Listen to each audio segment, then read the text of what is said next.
It is impossible to exaggerate the empowering effect and the cleansing effect that the Christian sect of the Nazarene Way, Jesus movement, had on the home life of the ancient world and on the benefits it brought to women. And so if Christianity today is hawked as something that is anti-woman or chauvinistic or misogynistic, it's going the wrong direction, because originally the Christian movement was empowering women. That's the truth. I want to paint for you the Roman and Jewish society into which Paul was writing, because the Greeks had been conquered by the Romans at this point in history, and where they put women in their hierarchy and how wrong it was in that time, and how Paul and Jesus were actually elevating women in a time where they were being put down. So I really want to clarify this. Back in Paul and Jesus' day, the Jews had a super low view of women, which is absolutely absurd. It's ridiculous.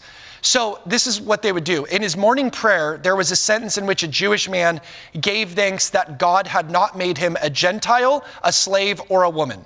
So a Jew would literally pray that, God, thank you for not making me a Gentile, a slave, or a woman. And friends, that's why I've been very passionate over the years, not only about racial equality, but about gender equality. We are equally, as men and women, we are image bearers for the divine equally. And so if you look back at my teachings, I gave a message a few years ago called Girly Greatness. And I'm very, very passionate about seeing women lifted up to a place of equal status. I'm not passionate about giving marriage advice, because why would I talk about that as a single guy in my position? That doesn't make sense. But I am passionate about lifting up women to their rightful place where they should be historically, because it is crazy to be patriarchal and push them down. It's crazy. It doesn't make any sense. So in Jewish law back then, a woman was not a person, she was a possession, she was a thing. She had no legal rights whatsoever. She was absolutely her husband's possession, and the husband did with the woman as he willed. He did with her as he willed. So two facts in Jewish law even made the matter worse. First of all, the wife had no rights of divorce at all. So unless her husband became like a leper or an apostate or engaged in a very disgusting trade, like say a tanner where you'd have to skin animals alive, she couldn't divorce her husband. But a husband, broadly speaking under Jewish law, he could divorce his wife for any cause. A wife could divorce her husband for no cause. What does that mean? A wife could not let her husband go except under very specific stipulations and B clauses and opt-out clauses, but the husband could let go of his wife and turn her away for any reason that he so choose, even if too much salt was poured in his food. What that meant is there was incredible gender inequality in that time. So, and that's why Peter clarifies that husbands and wives are co-heirs together of the grace of God. They are equal status. I shouldn't even have to say this.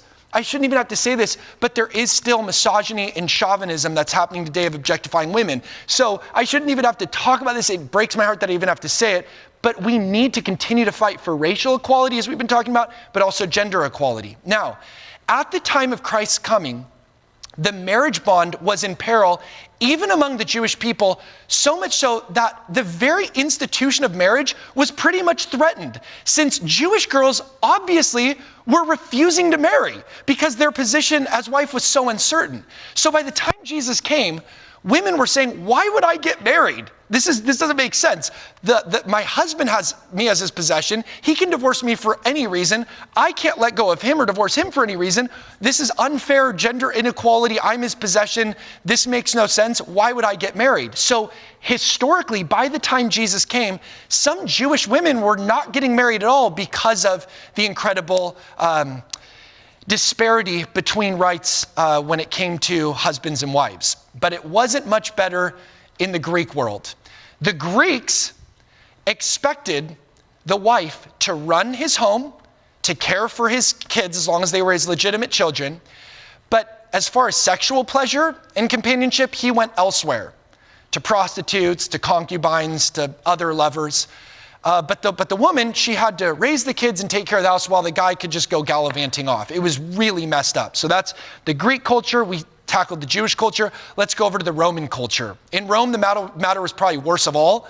You remember Seneca, he hanged himself because he was displeasing to Caesar Nero. He hanged himself, and that's why in the Hunger Games, Katniss hangs a dummy of Seneca in front of the game makers. But I love those Roman throwbacks. So Seneca, he said, he's a Roman Stoic philosopher, that women, this is true, they actually dated the years by the names of their husbands. So they dated the years by the names of their husbands. Jerome declares it to be true that in Rome, this is true, there was a woman, according to Jerome, who was married to her 23rd husband. So this was her 23rd husband, and she was his 21st wife. Isn't that gnarly? So that's the Roman culture. I'm your 21st partner, you're my 23rd partner when it comes to marriage. Wow.